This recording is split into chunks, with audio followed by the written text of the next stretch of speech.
We could jump back to the giveaway thing that happened. Oh, the giveaway is great. I'll touch on it real quick and we'll move on. So basically, I bagged a giveaway for a bow from shout out to Bow and Arrow Shop.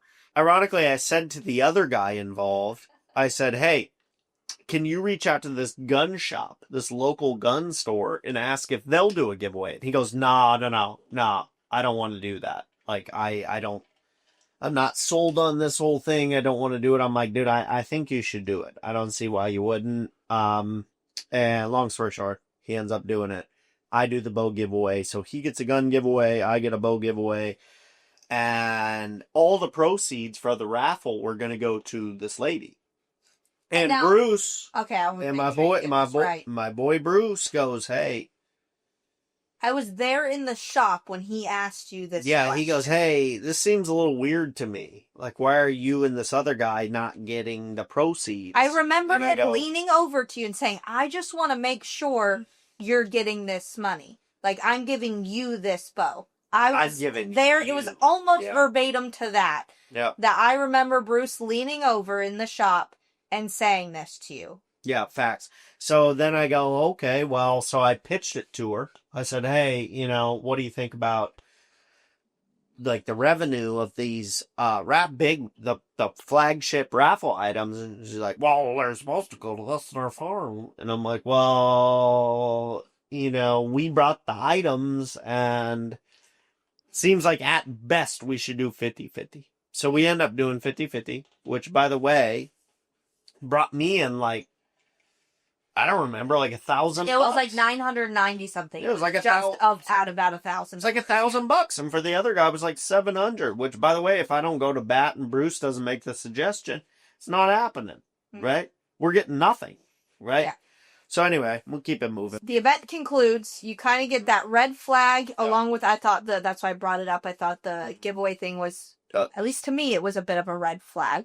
And then the event ends, and did you hear, this is a good question to ask, you eventually heard a lot of things that were said, which we'll discuss about you or the shoot or whatever. Immediately after, by the way. We're getting there. Did you hear any of that before the full drama exploded, or did you start getting the calls about those things after the drama exploded, and then people were like, hey, I just want to let you know they said, this about you or whatever. Yeah. Did you hear any of that prior to the explosion of drama?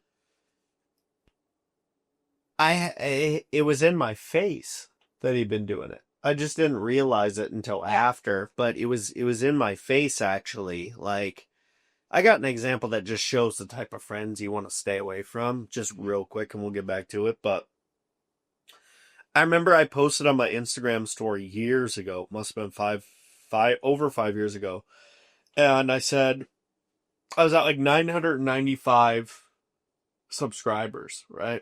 Mm-hmm. At this time, you're lucky to gain 1 or 2 a day. Yeah. So I was like, oh man, we're closing in on 1,000. Like, help me get there. Sounds on YouTube? Yeah. Okay. So I go, we're at like 995, and I go, yo, help me get there. Go subscribe.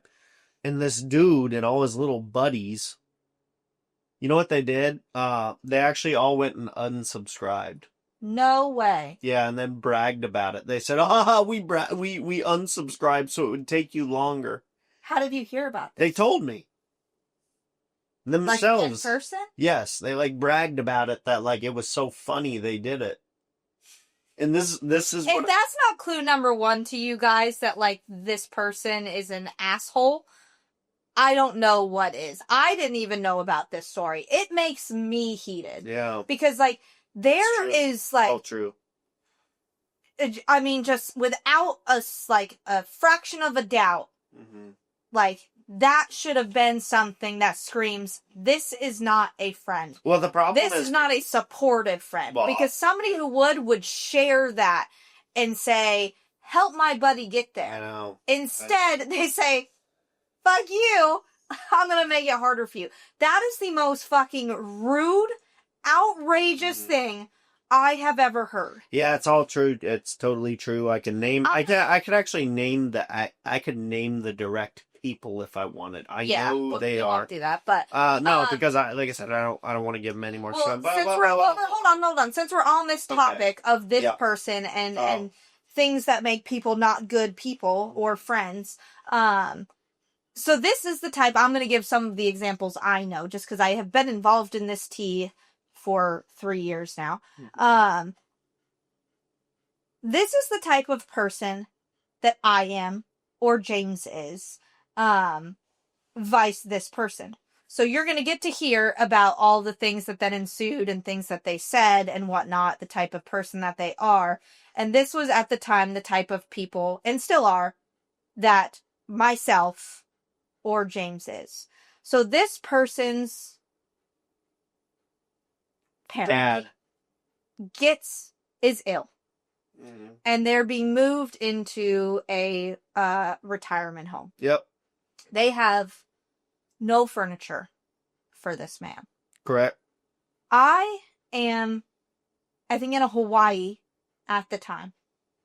And you are kindly moving my things to the condo that I had just Which we do have to be fully transparent here. Mm-hmm. That was a bastard situation, and this other individual helped a lot.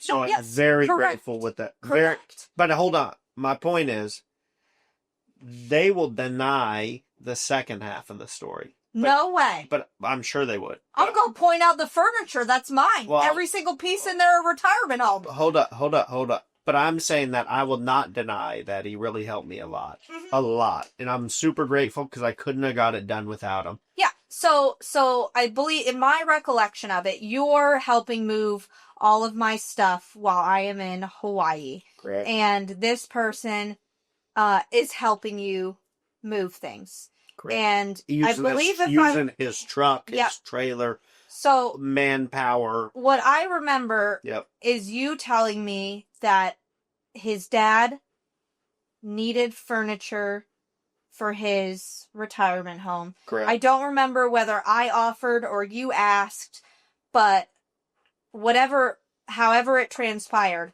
I agree or offered to give away all of my guest bedroom, you call it.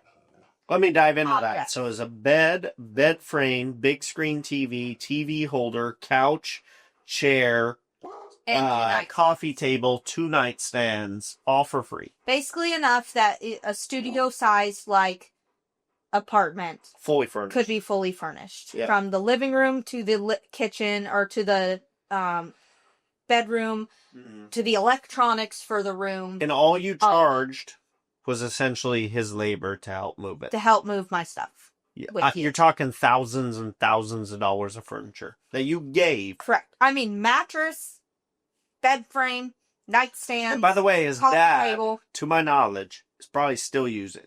Yeah. That you did for free. Keep that in mind. Mm-hmm. And didn't ask for anything in return. You didn't ask for anything. No. And I know that's true. I was there the whole time. Yep. I literally didn't ask for, I didn't insinuate. Nope. I didn't hint toward. Yep. I was just thankful that I was getting my stuff helped moved while I was out of, you could call it the country, but... Did you say getting my stuff helped moved? Yeah, I think so. But anyway, we're kind of getting off the rails here. Anyway, it describes to me, yes, they helped me move my stuff, and I am very thankful for that. Me too. But I did not feel in the slightest that, I didn't feel like I'm going to give him this stuff because I owe him. I gave it to him because I felt like that is the right thing to do for a man who's moving into a retirement. Well, and you thought at the time you thought it was a good person. Yeah. I certainly don't think that now, but... No. But anyway, so I wanted that to be said. So that is, Okay, let's we'll get to the things that they then said about you as we go down the road. So we're gonna keep moving. So the event ends. Can you calm down this the hell? I can. That's why I said put him outside. Albert, I want you in here, bud.